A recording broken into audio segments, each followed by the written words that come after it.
இலக்கணத்தில் தொடர் வாக்கியம் தலைப்பிலையும் அதுக்கு கீழே செய்வினை செய்யப்பாட்டு வினைன்னு சொல்லி 2 சிலபஸில் கொடுத்துருப்பாங்க.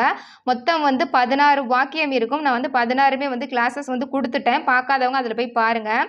இப்போ தனிநிலை தொடருக்கும் தொடர்நிலை தொடருக்கும் உள்ள வித்தியாசம் என்ன, இதை எப்படி ஈஸியாக ஷார்ட்கட்டோட ஞாபகம் வச்சுக்கலாம் அப்படி தான் சொல்ல போகிறேன். தனிநிலை தொடர் அப்படிங்கும்போது எனது ஒரு பயனிலையை கொண்டு முடியும் அப்படிங்கிறது தெரியும். அதே மாதிரி பார்த்தீங்கன்னா தொடர்நிலை தொடரும் போது பல பயனிலைகளை கொண்டு முடிவது அப்படிங்கிறது தெரியும். ஓகேங்களா?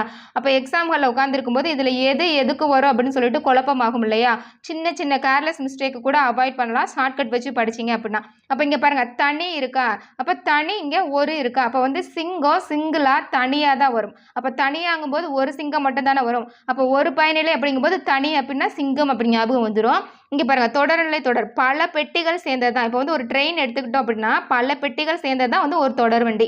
அப்போ தொடர்நிலை தொடர்னா பல பயனிலைகளை கொண்டு முடிவது.